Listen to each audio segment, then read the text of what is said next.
There's no place to escape to. This is the last podcast. On the left. From your grave. That's when the cannibalism started. What was that?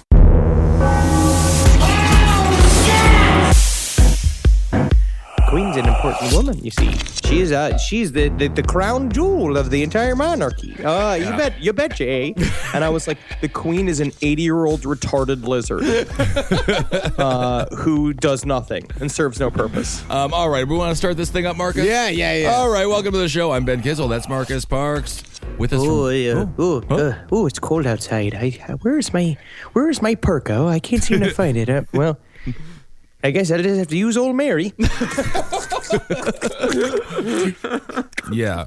Oh, I forgot to put a zipper on this. I'm going to have to make a zipper with these teeth.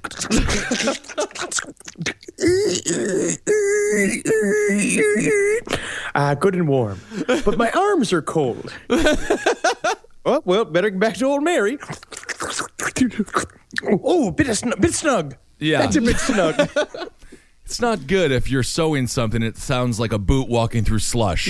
That tends to mean that you're sewing up human flesh. And of course, we're talking about Ed Gein Part 2. Oh, yeah. So we left off Ed Gein last time at his mother's funeral. Oh. A man that is absolutely devastated at the funeral. But as far as the people of Plainfield are concerned, following the funeral, Ed's just fine. Not a whole lot of change in his outward behavior. Still busying himself with handiwork around town. Still Ed was babysitting talking about- kids. He's just, he's a little weird.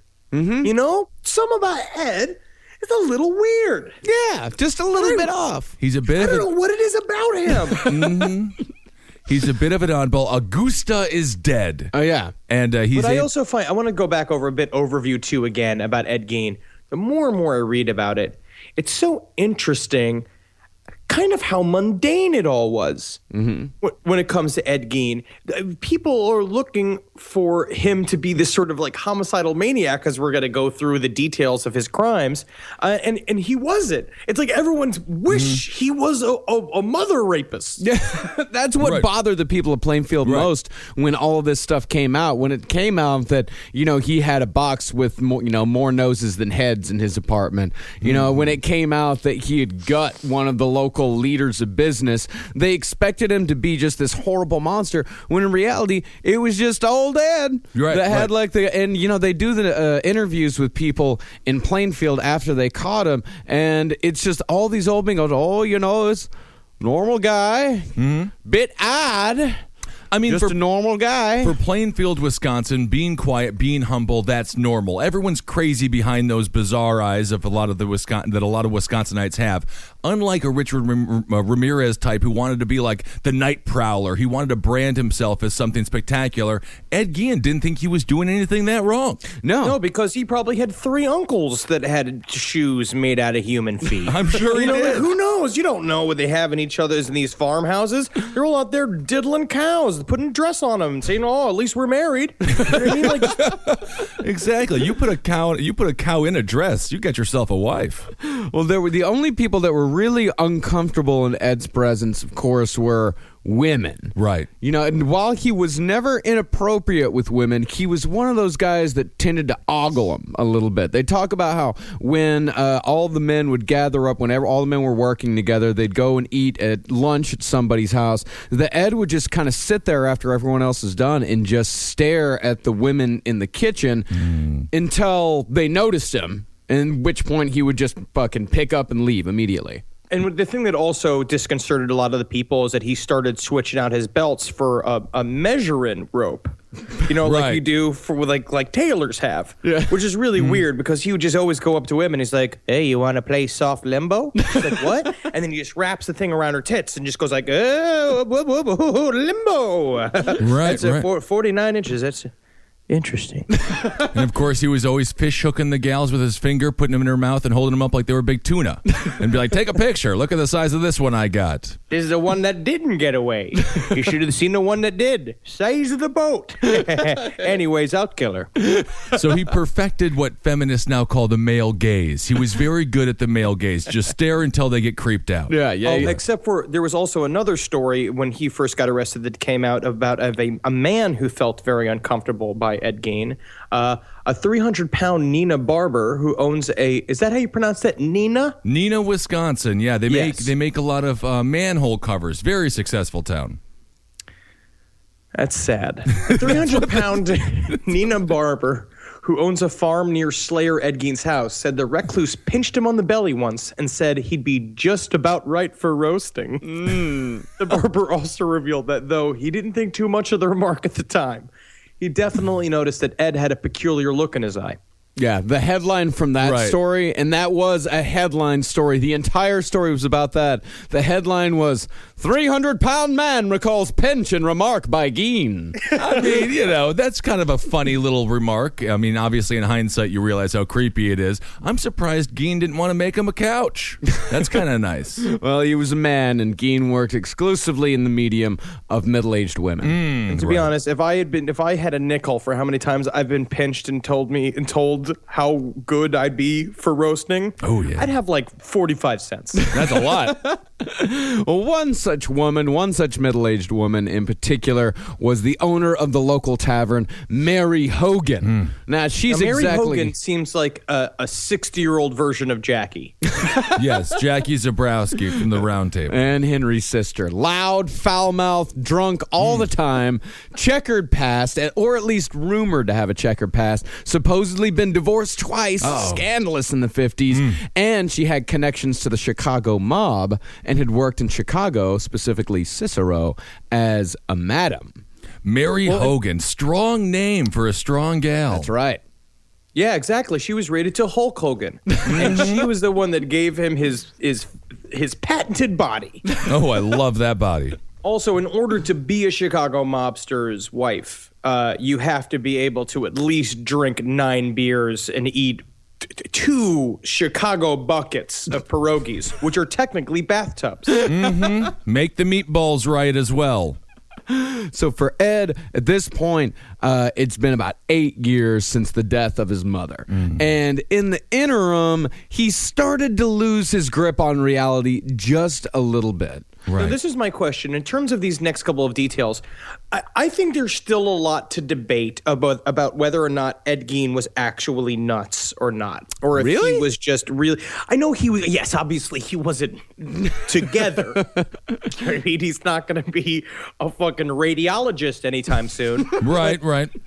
But he definitely made up some details, I think. But this stuff's really interesting because he began to see, he said that he would walk like outside of his house and basically during those 8 years of isolation, he went totally insane. Yeah. And he said that he saw vultures in the trees staring at him and shit like that. Hundreds of vultures dripping with blood and entrails. You ever been to Plainfield? That's all they got over there. They got a bunch of vultures staring down at little Ed Gein's. The pigeons are getting together again. Is this so? Do we feed them bread? No, George. You know what we got to feed them is all these dead rats.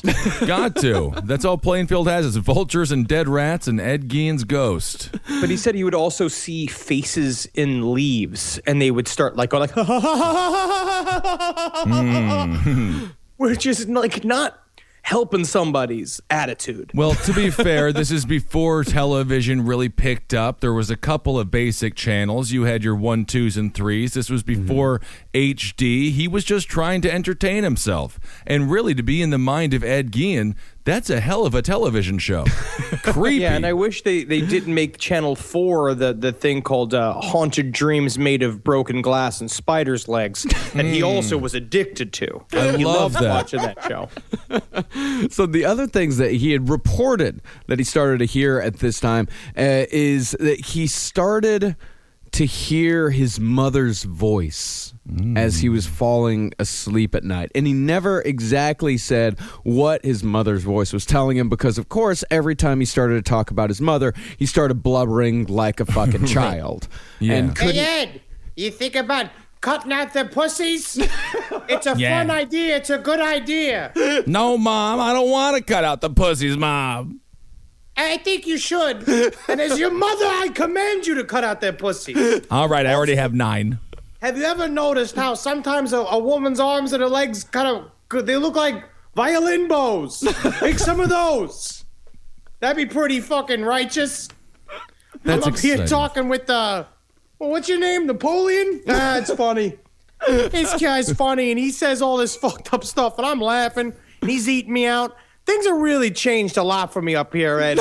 Yeah, I'm happy Mama Gein has a good time in heaven. There's no doubt about that. And she still encourages crafts, even post-mortem. Oh, yeah, big arts and crafts woman. Yeah, she was. So Mary Hogan, of course, Ed's got his mother screaming in his ears. He's falling asleep at night. And Mary Hogan, she was the exact type of woman that Ed's mother warned him against. But conversely, she was also a lot like Augusta herself. Both very firm women, no-nonsense business owners. Both had thick German accents. And thick German bodies. Oh, yes. Most importantly, Augusta and Mary Hogan looked a great deal alike. And this nothing got Ed Gein's fucking basement boiler churning harder than Mary Hogan. Absolutely. Yeah, and this duality had caused like a kind of short circuit in Ed's brains because the two were virtual mirror images of each other because he saw his mother as the personification of good and purity in this world. She was dead.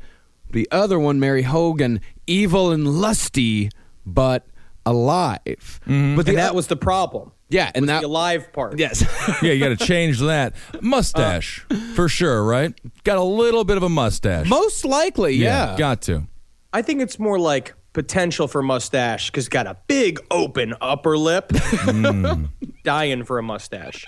I also find this interesting because the psychologists at the time when they were working with Ed, they were basically saying that he had this sort of, again, this duality of like mindset that both like he was obsessed with his mother. He loved his mother to the point of probably ejaculating in his pants and also hated her viscerally and wanted to kill her. And I also think it's got a lot to do with the sort of, there's a complex that goes on with sort of stereotypical male thinking between like Madonna whore thinking and thinking a woman is either total filth or an angel and she's either a saint or somebody who needs to be made into a tuxedo. Yes, that's right. So despite Ed's despite the conflicting thoughts that he had in his head, Mary had always been very nice to him. She was always very friendly towards him, but Ed didn't have his mother to guide him. Ed didn't have his mother to tell him, get away from her. Because before, Ed, he never went out when his mother was still alive. He never went out to have a couple of beers after a long day's work. So he didn't have his mother to tell him to get away from her immediately. Get out of there. This woman is sin. She is filth. If you stay with her, she will bring you down and rend your world asunder. And he had a bit of a crush on Mary, and the sexual feelings that Ed had for Mary Hogan would be what would push him over the edge because his mother told him again and again, women were sin and his mother's word was law. Mary had to go. So on December 8th, 1954, Ed put a .32 caliber bullet into Mary's head as she closed up shop, loaded her body into his truck, took her back to the Gein homestead, and when asked what he did with the body, Ed said he strung her up in the summer kitchen, cut up the body, saved some of the parts, and burned the ones that he didn't want. Very Native American of him. Yes. Except they used all the parts, so I think he should think about that. Poor Mary Hogan. I know. This is really like you just feel for her so much because she was just a bawdy tavern owner in small town Wisconsin. She would have Also, been a you good look friend. at she's staring at somebody like Ed, who is this fucking gaunt, weird skeleton man who she's probably just being nice to, because he's hanging around just staring at her all day long, talking about how her boobies must hold a lot of wine if they were made into wine sacks. That's funny, Ed. She was just being a good bartender. That's like there's right. that regular weirdo who's always lonely that comes to a bar. She was just being a good bartender. And she got killed for it. Well, Technically, that's me. That's what I've been doing. Oh, just going to a bar and being a lonely weirdo? Yeah, but I'm not staring. Yeah. I'm writing in my journal with a gigantic quill. That's very scary. It's very scary. Looking at chicks' breasts as if they're bags of Franzia. That's not right. That's not right, Henry. I'm surprised he used a gun. He seems like a knife guy to me. Oh, no. In fact, Ed... He didn't like killing, right? He hated... Well, he had no problem killing small critters like raccoons, possums, things like that. But he couldn't stand stand the sight of blood. He would faint, in fact, at the sight of blood. And if you say, like, okay, there's these, that's kind of a discrepancy if he butchered these women, but he always maintained that when he was in these sorts of, when he actually killed these women, that he was in a daze, that he doesn't remember killing or field dressing Mary Hogan at all. And that's a part of why I think his confessions are dubious. Because he always brought that up. Every single time they wanted him to go into the grisly details, he'd be like, I don't remember that. I know I was in a bit of a daze. Meanwhile, they're pumping him full of food, which we'll talk about, because he was just obsessed with food. They kept bringing him pie and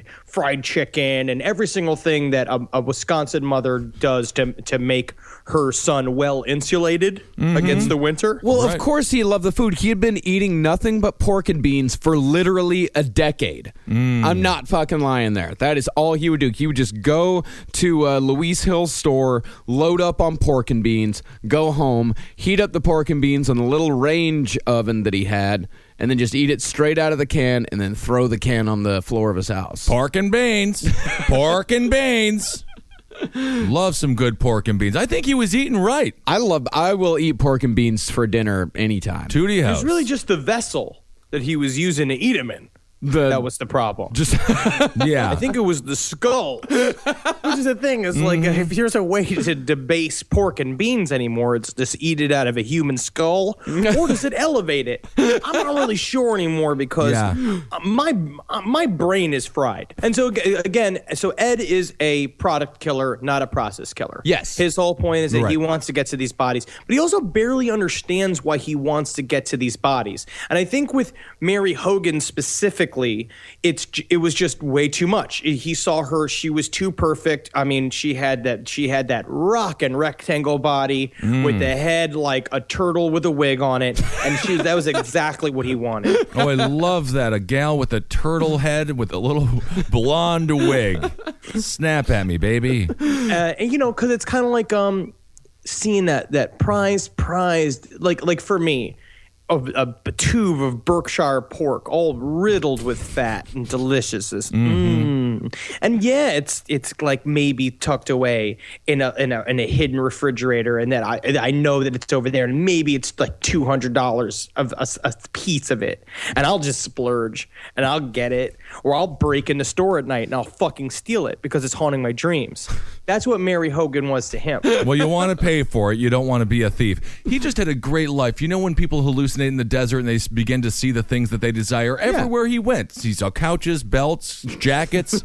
I mean, this guy really had a fun imagination. Yeah, he did. So coincidentally, at around the same time that Mary Hogan disappeared, 4 other people had gone missing in this area of Wisconsin. Right, which is a lot because, again, there are not many people in Plainfield at this time. Not many there now. Yeah, it's a lot, but Mary's disappearance was lumped in with these other 4, and nobody, of course, suspected harmless old Ed, who had actually been drinking at Mary's the night of her disappearance. The cops went out and said, hey, Ed, were you at Mary's last night? Like, yeah, I was there. And he's like, well, did you see anything weird? No.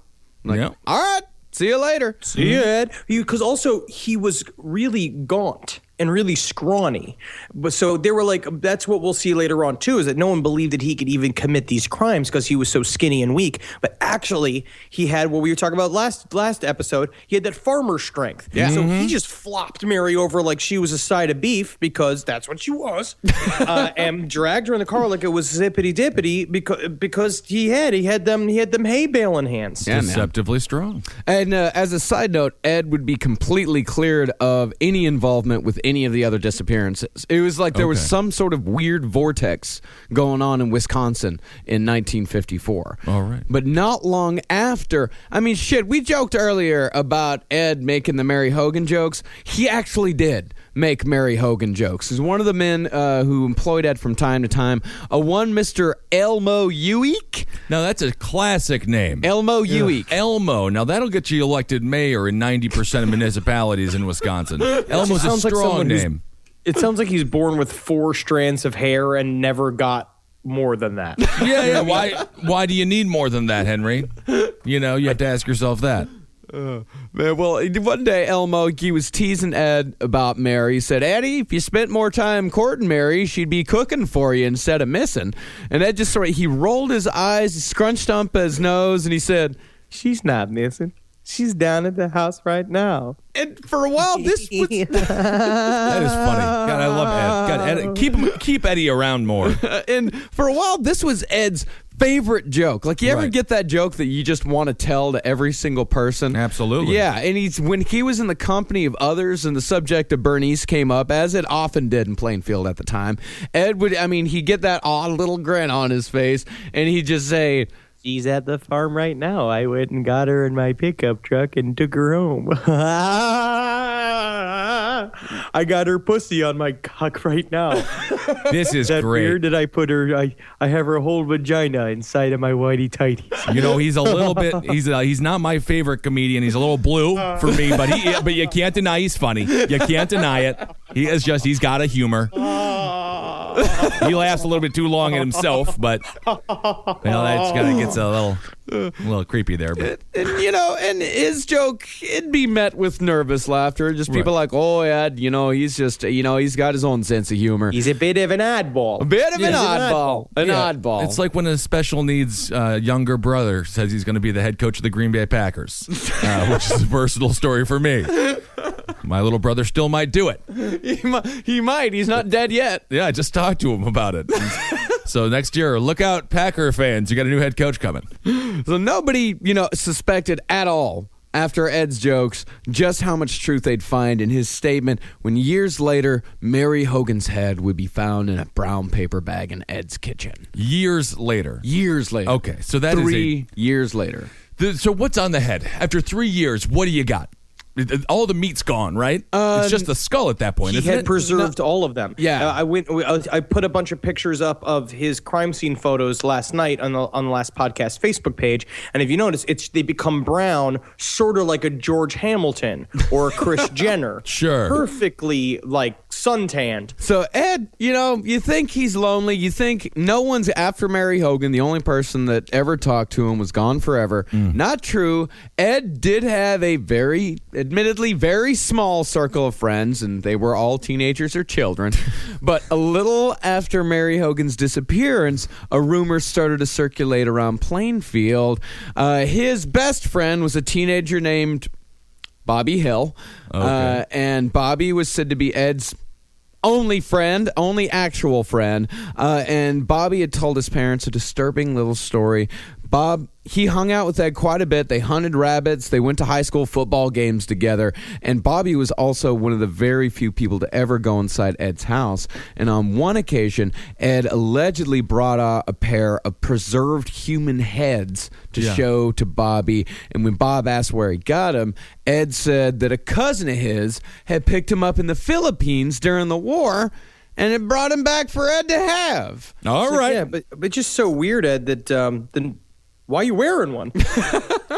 That's what they do in the South Seas. Just having fun in the South Seas. How else you gonna eat your soup if you're not wearing a full human head? I don't know. We eat soup a lot, Ed. You're funny. Gosh, gee willikers. You want to go play some jacks outside? So Bobby Hill is just a teenager. He's hanging out with Ed's about 42 years old at this point, maybe a little bit older, 44 or something like that. He is, yeah. He's definitely in his 40s. Right, Yeah, I right, think right. little Bobby was trying to seduce Ed. It's very I'm gonna possible. put it on Bobby. I had a friend when I was a small child. I had a friend who was in his 40s. Yeah? Yeah, Clayton. Okay. Do you have any repressed memories you want to bring Not up? at all. He Clayton did not, was a good guy, I have huh? to say this No, he was a piece of shit. Okay. But he did not molest me. He didn't. You didn't make you play find the rope with him? That's amazing. Are you sure he didn't play him? He didn't play the game Kiss the Clayton with you? I'm 100% sure. I saw my first porno at the age of 5. I knew what sex was. I knew what was weird and what Was wasn't. it from Clayton? No, Show it was not from Clayton. It was not from Clayton. So at no point did he want you to do the old chew the bubble gum between my legs. No, all I'm saying is that I know what Bobby Hill is all about. All right, I would have been friends with Ed. I would have been friends with the oddball. What does that say about us, Henry? We're normal. Oh, okay. No, you guys are like a couple of my closest friends. Yeah, so I think we're like Ed. We're technically like Ed. damn But it. we're funnier versions. We're funny about it. We're Yeah. being funny. So was he. In his way. He was a goof. Yeah. What I do like the ideas of Bob and Eddie hanging out, and it's just because it's true. It's like Bobby is this like 1950s like June Cleaver, like that sure is pretty funny, Eddie. And Eddie is this bent old fucking pervert who's like, while he's talking to Bobby, he's got his dick through a severed vagina in his pants, Right. as they're hanging out. Well, they're sitting there talking about the baseball game and talking about how it's like, I heard they run out of malt at the malt shop. They're going to have to change the sign. And he's like, yeah, that is pretty funny. Meanwhile, he's got like cum inside of a hollowed out woman's feet inside of his fucking garage. Well, just doing different things. Just because you're friends doesn't mean you have to have the same passions. That's very important to remember. So when Bob told his parents about the heads, they weren't concerned or even surprised. They believed him. People talk about rape culture, and I can understand why they say such things, but really, it's just the culture of corpses in Wisconsin. Just the comfort of bones. Mm-hmm. Oh, yeah, okay, at no point was this a red flag that the man might be doing something completely deplorable. No, they just said it's just the sort of thing that oddball's gonna have in his house. It's not. Also, it's really not. And also, it's very funny how liberally they use the term oddball in every single documentary and interview about him. I watched the old school A&E biography special about Ed Gein. And it's real good. It was pretty good. Yeah. And it has a lot of the vintage like interviews from back in the day when the day he was caught. And every single one of them is like, it was a bit of an oddball. He was, how'd I put it? Martha, how'd you put it? He was an oddball. He is a bit of an oddball. Jerry Lewis is an oddball. Harry Carey, he was kind of an oddball. Yeah, and despite Ed being an oddball, the Hills welcomed him into the home without reservation. And in fact, they invited Ed over to dinner from time to time. And in fact, Ed would be watching I Love Lucy after a meal of pork chops with macaroni and pickles at the Hills house on the night of his capture, hours after he field dressed his second victim and beheaded her in his cellar. Eddie, I hope everybody likes my meal. I serve this to people. Basically, it's in order to make people fat. Oh, I don't know. It's pork and beans. He did a lot of work. He was a hard worker all day, and he got rewarded with pork and pickles. But I also don't understand about, great. to me, the concept of oddball and the fact that this was their baseline oddball in Plainfield should have made Plainfield like a liberal mecca. He's just like a normal run-of-the-mill oddball. People should have just been showing up there after the crime and just being like, this is where our freak flag can fly, and just have have the LGBT community come in and claim it. I guarantee you the person that they thought was like the strangest guy in Plainfield was the only one who didn't vote for Barry Goldwater. They're like, yeah, Barry down the street, he's a commie. No, it was the one gay man who made suits in town. He was fine. Who had his oldest friend living with him in his cabin. Oh, that was normal for Wisconsin back in the day. Everyone just allowed those things to happen. Oh yeah. Well, there was one woman who came over to Eddie's house one day because Ed, he had this big house, and in a moment of near sanity, he decided he needed to get the fuck out of there. And so he talked to a local young couple, and he told them, like, hey, why don't we switch houses? You've got this small house. My mom's dead. My brother's dead. My father's dead. Why don't you guys come out? You can live in my house. I can live in your house. It's just a fair swap. So the woman, the wife, she's like, all right, you know what? This sounds pretty good. He's got that big house out there. So her and the husband came over and took a little tour, and they described, this is disgusting, they described the kitchen floor as slippery with grease. And this is before Airbnb even existed. Oh, yeah. This is a great reality show. They do those. You couldn't leave a 1-star review if you wanted to.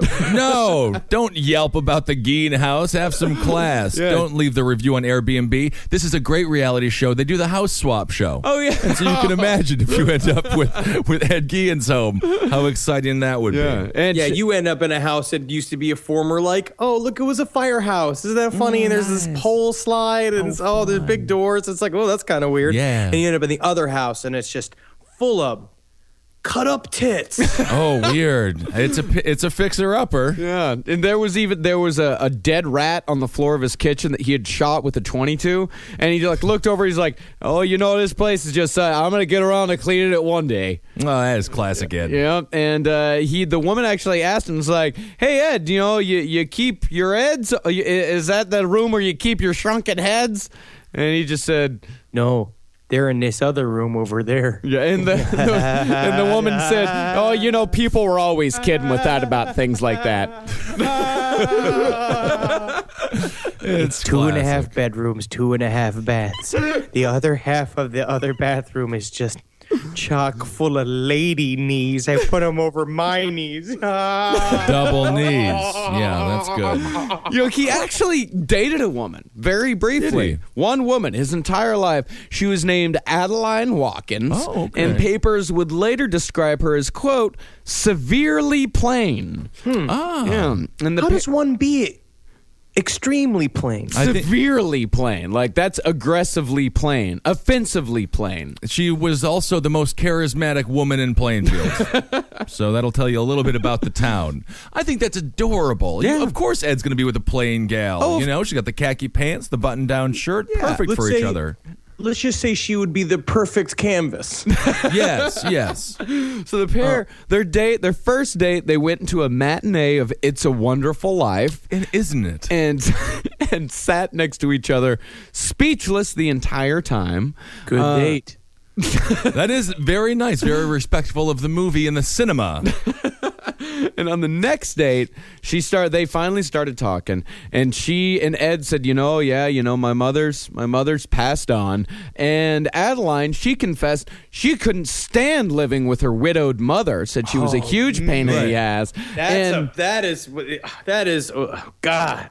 And of This course, Ed just ended the courtship right then and there. This is a very similar story, though, to when Rocky Balboa began dating his wife in the movies. Oh, Adrian. Yeah. They didn't speak very much at all in the beginning. And that is another severely plain woman. Yes, and he is sort of crazy because of the boxer brain and the lack of intelligence. I just want to put this out there then. Again, if anybody out there feels lonely and you feel like you won't find that somebody, you can. Ed Gein did. BTK was married. All these people found love. Yeah, at one point or another. Yeah, I mean, they it- threw it all away with the bad fascination with death and murder. the murder, yeah. I mean, threw away a lot. Right. Yeah, they didn't turn it into something constructive like a podcast. Ooh, very good. Oh, yeah, and speaking of constructive, and speaking of filling your ample amounts of spare time, your days upon hours upon weeks of doing nothing at all, Ed liked to spend his spare time, besides his obvious hobbies,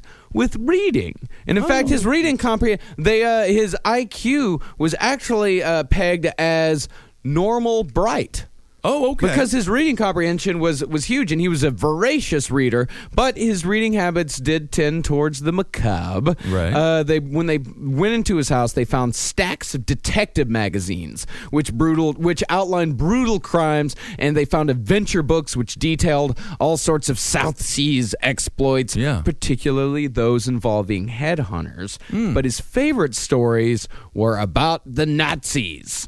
He obsessed over concentration camp guards, specifically ones like Ilse Kruk. Right. She was the bitch of Buchenwald. Now, in order to be called singularly the bitch of Buchenwald, Right. you got to be pretty mean. You have to be the meanest one. I want to see his television show. Forget Reading Rainbow. Was that LeVar Burton that hosted that thing? Yeah, I never learned nothing. If I would have had Ed Gein's book club, that would have been great. Yeah, the Ed Gein Book Club with Eddie Gein, live from Plainfield, Wisconsin. What I like about this book here is it's got this cover of this woman real thick in the Yeah. real wide in the chest, and she's got a Nazi hat on, and I like the angles of it. Hey, You Mom. should read it. Hey, Mom, can I get... Dun, dun, dun.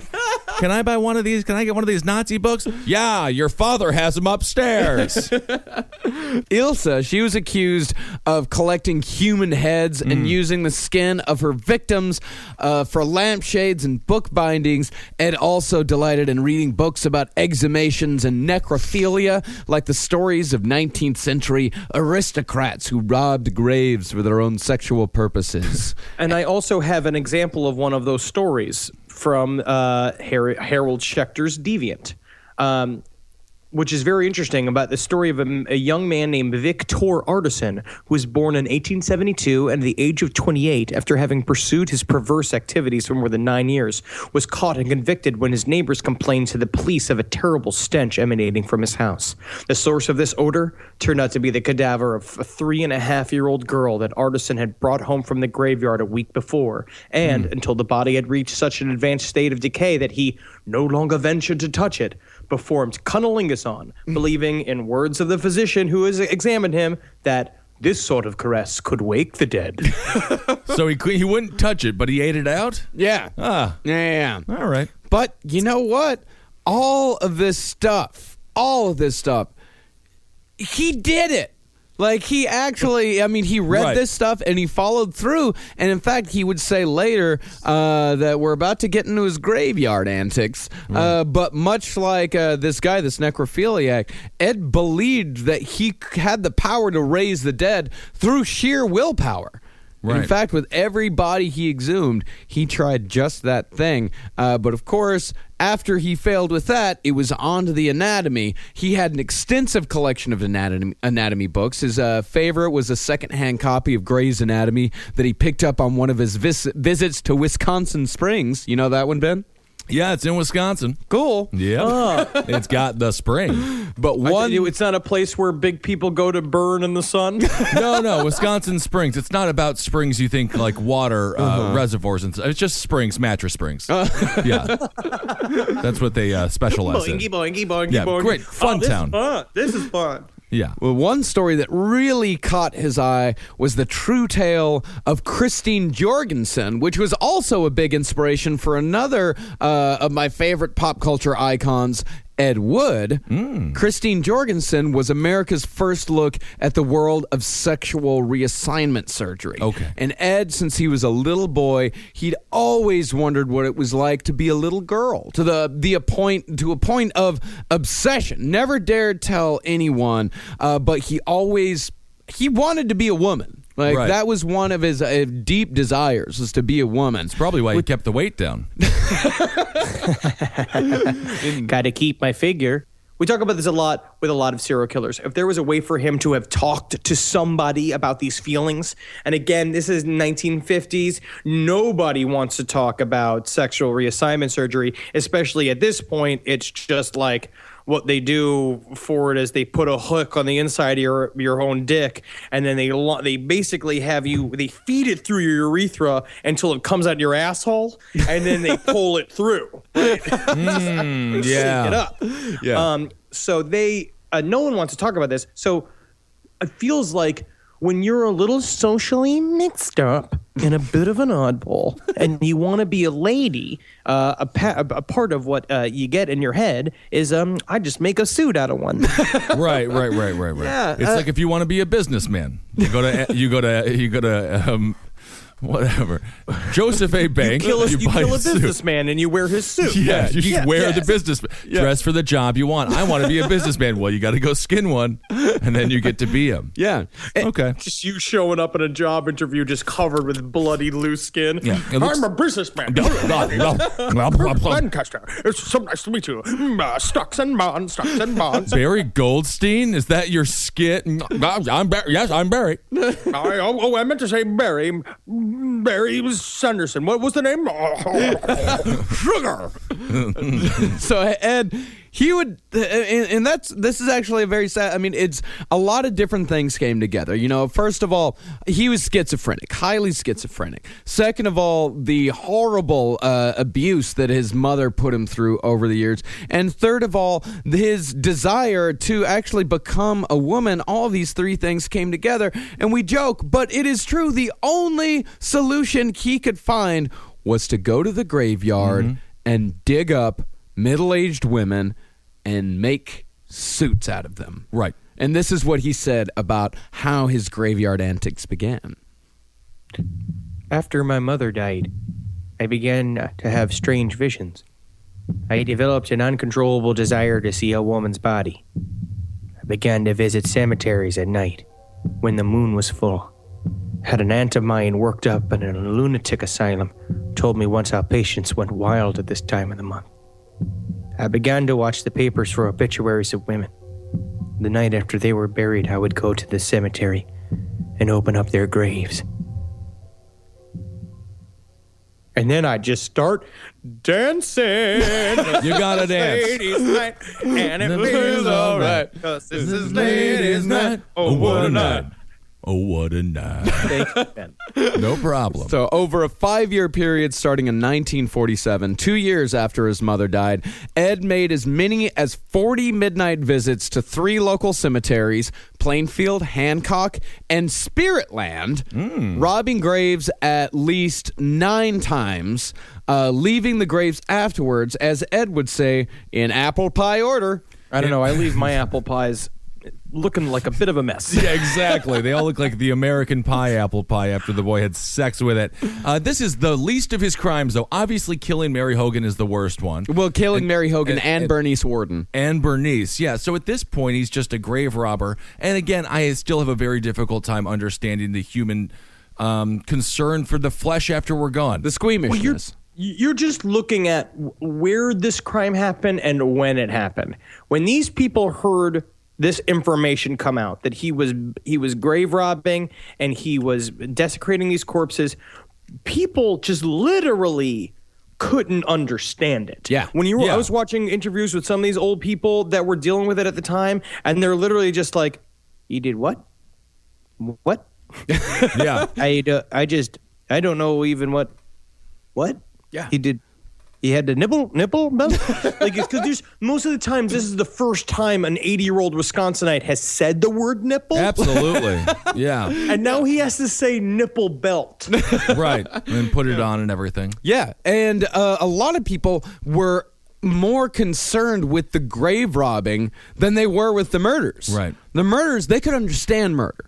There had been and death was not an odd part of life in Wisconsin, was a especially in the grim 1950s. part of the country. Yeah, this is it was the great dead heart of Wisconsin, for fuck's sake. People would die for no reason. You die. I mean, and death was also a big part of American life at the time. They're not too far out of the Dust Bowl. They're not too far out of the Depression. People starving to death. So death was accepted.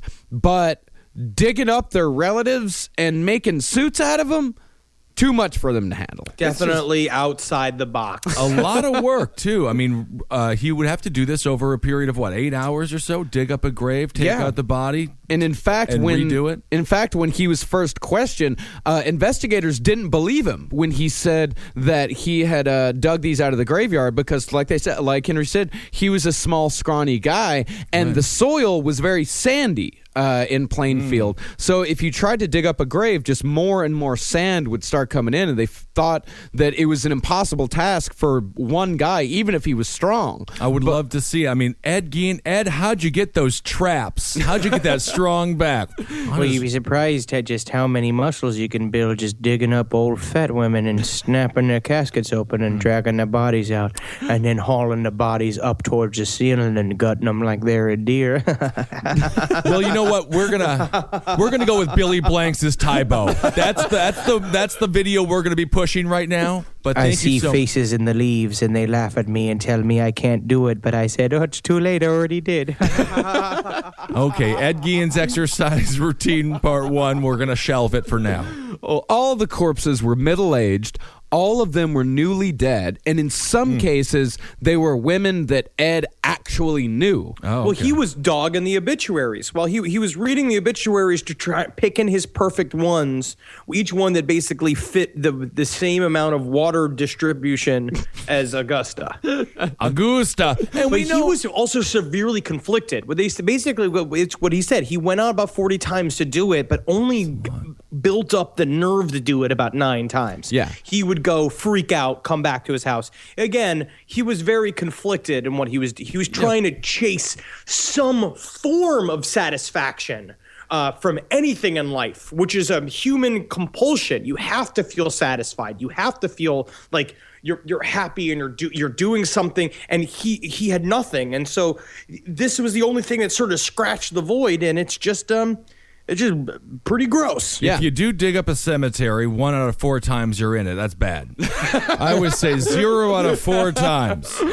Yeah, and he would also say, much like he said about the murders, is that he would be in a daze while he was doing it. He said it was some sort of force, something that he couldn't really control. And he said, in fact, there were a couple times that he snapped out of his daze in the middle of robbing a grave, and he would stop. He would put the grave back up. He would bury the grave back, bury the coffin back, and then go back home. And sometimes he would take a full body, and then he would get back to the house. He would take the parts that he needed for his projects, and then he'd go back to the graveyard, and he'd replace body parts that he didn't want. Which is his perverted way of being respectful. He felt that when he was doing that, because he would feel really bad. He would go back and leave parts again because he was like, I didn't need these. Right. Don't want to be a greedy Gus. No, definitely not. So hopefully he wasn't like 90% of the way through the grave robbing when he snapped out of it. Yeah. No, don't let me snap out of it now. I'm almost done. It's kind of like taking a bunch of mushrooms, and then 2 hours in realizing you were supposed to be at work. Oh, no.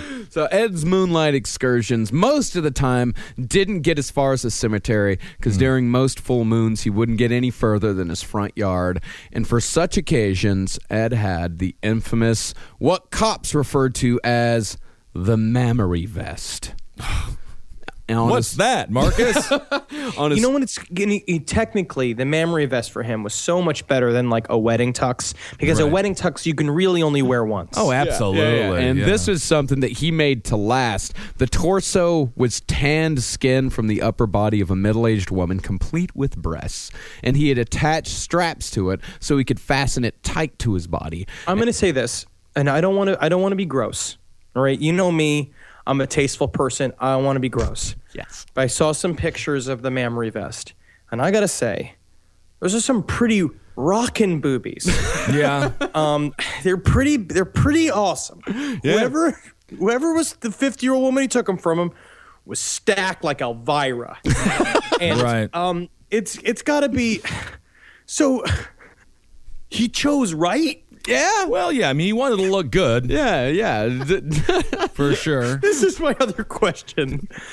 So he's got the titty vest on. Also, which I'm a little upset that he went and got one because I'm forced to wear one on my body. He put the titty vest on, pulled up the lady leggings made out of lady, put the arm pieces on, had the gloves on, stuck some hair in his head. And then what did he do? He danced around in the moonlight with a drum that he made of his own that was made from human skin. He had a human jawbone, and he'd bang on it, and he'd hoot, and he'd holler. What do you want? He'd just have the time of his life. What do you want him to do, Henry? Go ask a boy out to the Sadie Hawkins dance? What's he supposed to do? He's covered in another human being's flesh. What do you want him to go get a job at A&M Bank? I feel like that's what he wanted to do. If only he could have lived normal like that. If only the people of Plainfield could have been a little less judgmental. Well, you can judge him a little bit. Yeah, they could judge him a little bit. For he had also face masks that he had made out of. He had 9 masks made out of human faces. Every single one came from the face of a woman whose grave he robbed. 5 were for wearing.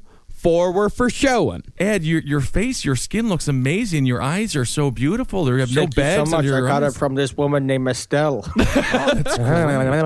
What's your secret? What is creepy? Because to me, the creepiest factor about wearing someone else's face on your face is the sticking the tongue out through the other person's face. Yeah. And going, you got some stamps? God, I hate it when you do that. That's just the Yeah. fucking grossest sound in the world. The tongue and then the nose being inside the other nose. The whole thing. I'm going to go with the whole thing. The creepiest thing is the whole thing. Can you imagine just walking up and seeing him do it? Him going like, oh, I'm a lady. Whoa, whoa, whoa, I'm a lady. Talking about a little. You're just looking for some wheat to make some bread? The strangest. Well, I gotta say, I'm plumb embarrassed. The strangest thing happened. I went to the Gein house to try to get some pork and beans, and then when I got there, all I saw was unbridled joy. It was amazing. I gotta say, Martha, a part of me wanted to throw up, and a part of me wanted to be like, "That's beautiful. He's a living rainbow." Ed Gein, the living rainbow. So 5 of these were for wearing, 4 were stuffed with newspapers and hung on the wall.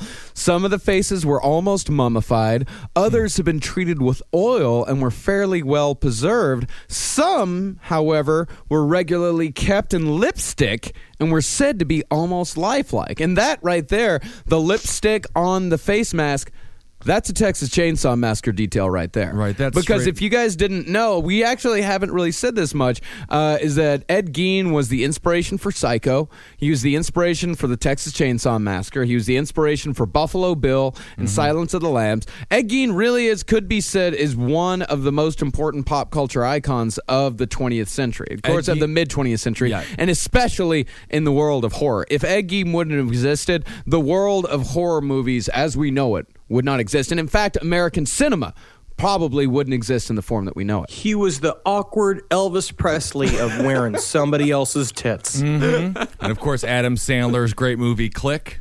That was also based on that that was film, and based also on The it. Notebook, Love which that. what people didn't know was that the original working title for Nicholas Sparks' Notebook was The Notebook, parentheses, made from human skin. Made from End humans. parentheses. I did not know that. That is great to learn. And what follows now is, as far as the piece de resistance of the woman's suit that Ed had, this is from the Confessions of Ed Gein. Do you have any recollection of taking any female body parts, the vagina specifically, and holding it over your penis to cover your penis? I believe that's true. Would you ever put on a pair of women's panties over your body and then put some of these vaginas over your penis? That could be, yeah. That could be. Have you ever used the facial skins you took as masks, placing them over your face? That I did. And would you wear those faces over a prolonged time? Oh, not too long. I used to have other things to do. Case I'm deeply in the closed. middle of Mass Effect 3. I'm trying to get that done. And then I'm really perfecting my apple pie recipe. And then I'm also I'm making a hat out of just a bunch of hands. It's a fun little hat out of hands. It's a project I'm working on. Did you ever wear their butts, Mr. Gein? No, never their butts. I'm not filthy.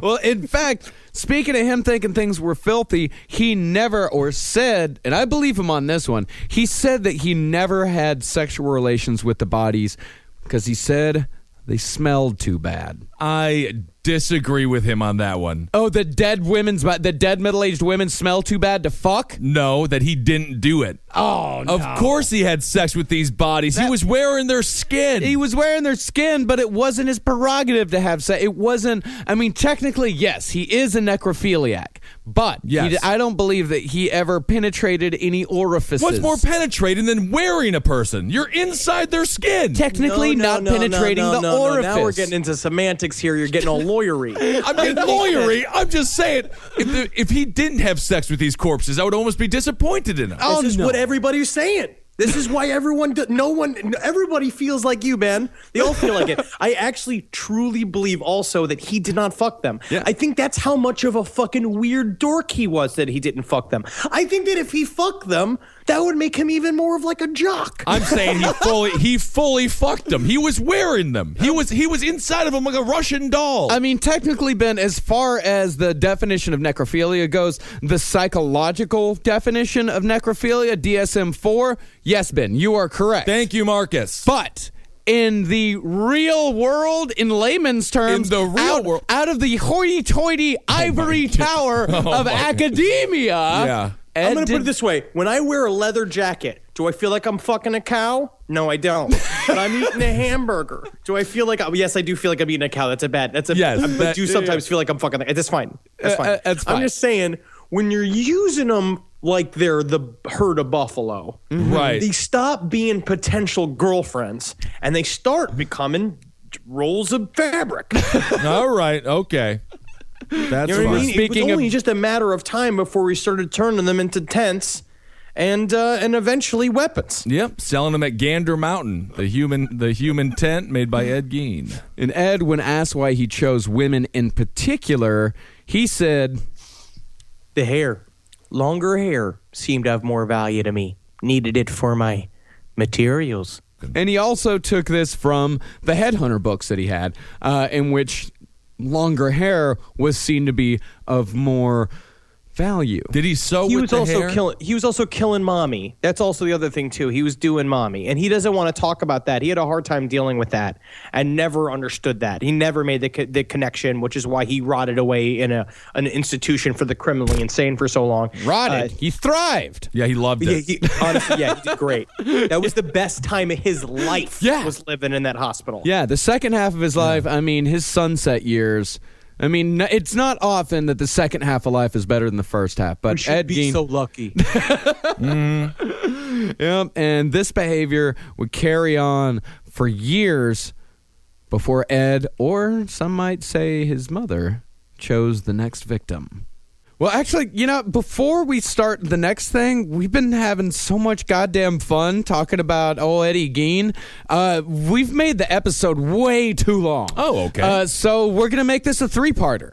And I'm going to tell you this, guys. We're just getting to the good shit. Yeah, we're yeah, just yeah. getting to the Can't good wait. shit. I'm so excited. Yeah, now. we're just now getting to the fucking proverbial blood and guts. As a I'm gonna fan put of it- and, fashion. Mary, who was on the last podcast page a lot, told me a thing that was really funny. You're gonna like the next episode so much. You're gonna be making some bloomer pudding. Oh, I Which is what can't her wait. father as kids used to call making a woman fucking moist.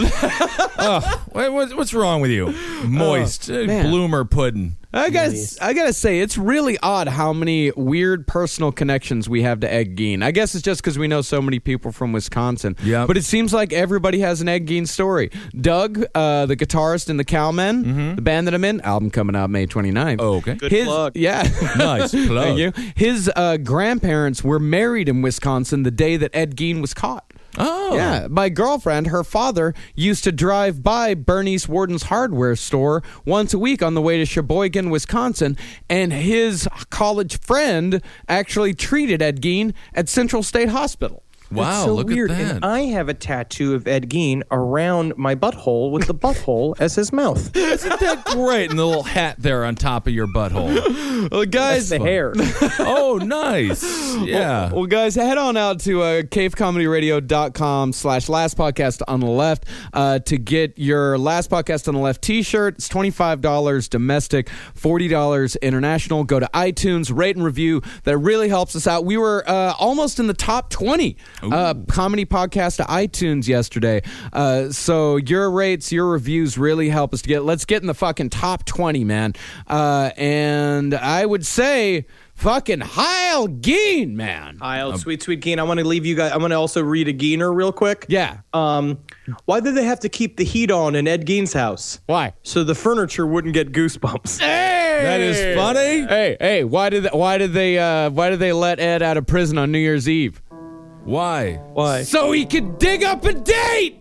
Oh, I got it. That's very good. Thanks so much for supporting all the shows here on CCR. Also, Top Hat Roundtable, page 7, and Sex and Other Human Activities. This would be a good one to talk about on Sex and Other Human Activities. Actually, we already have. yeah, it's one of the other activities. Yeah. I was Yeah. going to say hi to V and to Chris. I miss you guys in Atlanta. Yes. Hail yourselves, everyone. Oh, and by the way, to listener out there in Indiana, Kevin Cleveland is indeed my cousin. Oh. And stop calling him a liar. Uh-oh. We got a feud. Hail Satan.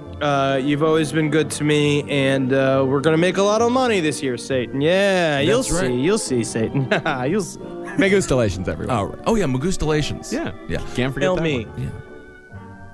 I love you. All right. Well, I love all of you. is this a cry for help now?